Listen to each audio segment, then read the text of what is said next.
Okay, so question 1. We've got 3s2, 3p4 is the outer shell, which is all we need to worry about. It's got 6 electrons in it, so it's group 6 element. That means it will take 2 more to get 8 in its outer shell, and therefore it will form x2 minus ions. Sodium, we know, forms 1 plus ions because it's in group 1. So to balance up the charges, that needs to be Na2x, and therefore the answer is C.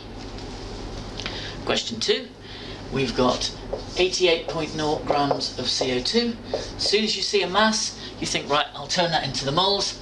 So you've got moles, this mass over mR is 88.0 over CO2 adds up to 44.0, so we've just got 2 moles. Then it wants to know the actual number of atoms of oxygen in there. So first we've got to find the number of molecules of CO2. So you remember that the number of molecules is equal to the number of moles times Avogadro's number. Okay, that's one of the mole relationships that you don't use so often, but it's an important one. You've got to make sure that you know it. So number of molecules is moles times Avogadro's number. So that's 2 times 6.02 times 10 to the 23.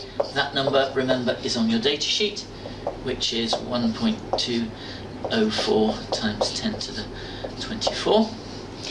But then you've got to be careful. That's not the answer, because that's the number of CO2 molecules. But you had to read the question carefully. It says how many oxygen atoms are there within that, and obviously there's 2 in each molecule, so it's twice that number. So we double that number, and you get 2.41 rather when it's rounded, times 10 to the 24 oxygen atoms in total, which means that the answer is C for that one. Okay, so question 3, percentage by mass. The thing to do is just pick one of the elements. So I chose nitrogen, for example. So for HNO3, which is the first one, you've just got to go through and remember that the percentage mass is the mass of nitrogen divided by the total mass times 100. So we've got 1 nitrogen is 14.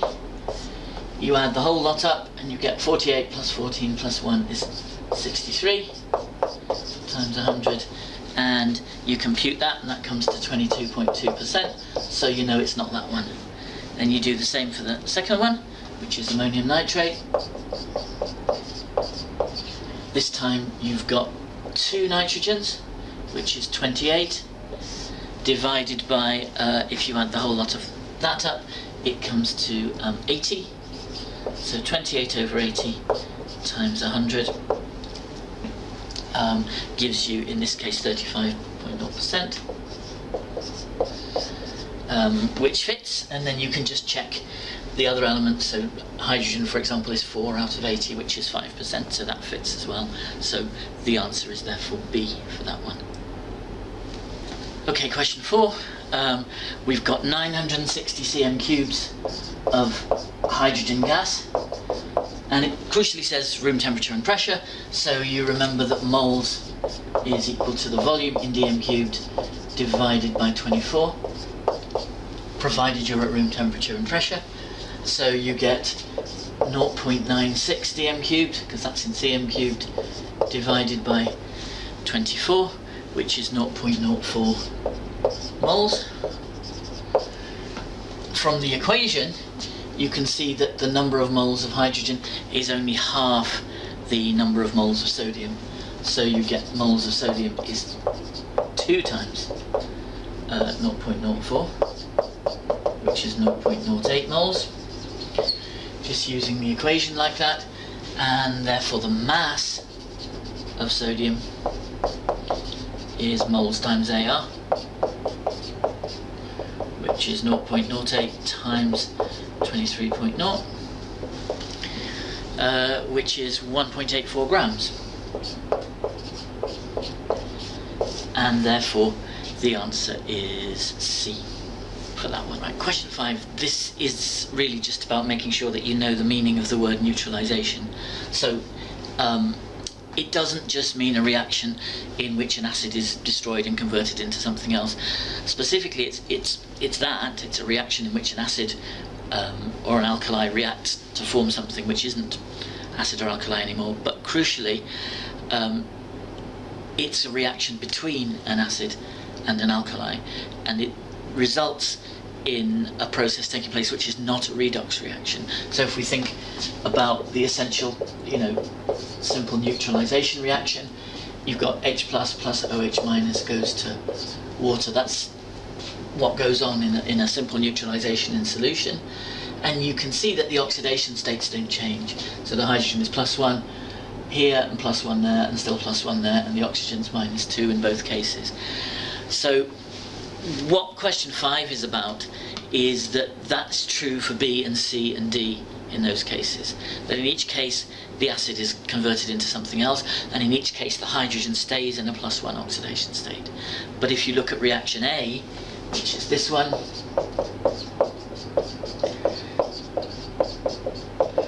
you can see straight away that it's a redox reaction. Remember, any time you have a reaction that involves an element, it's going to be a redox reaction as far as we're concerned at A level, because it's going to get converted into a compound where its oxidation state is not going to be 0. So you know it's going to be a redox reaction in that situation. And indeed you can see that the hydrogen is +1 here but is 0 in the end. So that's not a neutralization, that's a redox reaction. Right, question 6, this is a straightforward case of just applying the oxidation state rules.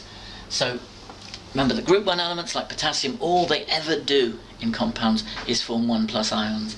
So you know their oxidation state is going to be +1, and you've got 2 of them, so we've got 2 lots of +1. Oxygen in compounds you know is -2, and you've got 4 of those, so 4 lots of -2. You add that lot up and you get -8 plus 2 takes you to -6. And you know that overall, because it's a neutral compound, the oxidation states are going to add up to 0. So if these add up to -6, this one must be +6. So that when you add them all together, you get 0 for a neutral compound. So the answer is therefore C for that one. Okay, so question 7, we've just got to go through and work out what happens to the oxidation state of the sulfur each time. If we're looking for oxidation, we want it to get more positive. So for here, we've got 2 lots of +1. For the hydrogens, 4 lots of -2 for the oxygens, so that's -8 plus 2 takes you to -6. It's going to be 0 overall because it's a neutral compound, so the sulfur is +6. On this side, we've got 2 lots of -2, which adds up to -4, so the sulfur must be +4 to make it balance out to 0. So the sulfur is going from +6 to +4, that's less positive, so that's reduction, that's not right. This one we've already done, SO2, so we know this one is +4. And Na2SO3, sodium member is always +1, because it's a group 1 element, that's all they ever do. 3 lots of -2. So we've got -6 plus 2 takes you to -4. So again, the sulfur is +4 to make it add up to 0. So there actually the oxidation state doesn't change, that's not even a redox reaction. Third one, sulfuric acid, we've already worked out that one, so we know that's +6. H2S, we've got 2 lots of +1 for the hydrogens, so that takes you to +2, so the sulfur must be -2 to keep it at 0 overall. So going from +6 to -2, so that's getting much less positive, so again that's reduction. So by process of elimination this one has to be the right answer, but we can just double check that. H2S we've just worked out is -2, sulfur is 0, so that one gets more positive, and therefore that one is the right answer, that's the oxidation. Right, so question 8, first of all, just says what determines the order of elements in the periodic table. You just have to know that it's the atomic number, which is the number of protons in the nucleus. So the answer was C. It's not the relative atomic mass. If you look, for example, at potassium and argon, argon comes before potassium in the periodic table, but it actually has a bigger relative atomic mass. So although it normally correlates with that, it's not exact. So it's actually the atomic number, which is the number of protons. So C was the answer. Question 9 then is about this, which is successive ionization energies. When you get data like this, remember what you look at is what the change is in terms of not subtraction, but what you have to multiply by to get from one to the other. That's what you need to be comparing when you're looking for the big jump. And you don't need to do it exactly, you can just do it roughly in your head and you can see, well that's about 9 or 10 times, so say it's roughly 10 times as big. This one on the other hand, you can see that's only 4.5 to 7 is about 1.5 times as big. And that one, again 7 to 9.5 again is roughly 1.5 times. And so is that one. So you can see that that one is the big jump. So if you have a big jump after the first ionization, that means there was only one electron in the outer shell. In other words, it's a group 1 element. Okay, so we can deduce there's one electron in the outer shell, because as soon as we've ionized the first one, there's now a big jump, so there are no more outer shell electrons. So it's a group 1 element, and therefore the formula of the chloride will have X plus and Cl minus. So it's just XCl is the formula, or YCl rather, and therefore this is Y plus and YCl, and therefore the answer is A for that one. Okay, question 10. I didn't like this question for 2 reasons.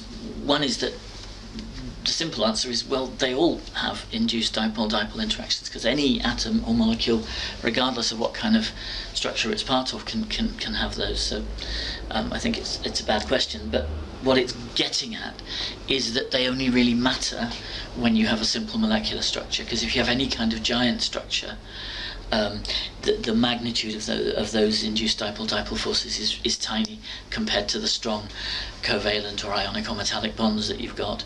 So really it's just a different way of asking which of these has a simple molecular structure. So magnesium and silicon you should have been able to rule out, because you know that magnesium is giant metallic, and you know that silicon, or you should know that silicon is like diamond in its structure, so it's a giant covalent structure. Boron actually is also giant covalent. That's not on the syllabus. If you didn't know that, that was just unfortunate. This, as I say, was a bad question. But yeah, it seems that it's worth also knowing that boron is giant covalent. So if you think boron, carbon, silicon are the giant covalent elements. And that leaves sulfur, and sulfur is simple molecular, so that's going to be the one where the induced dipole-dipole forces matter. So D was the answer.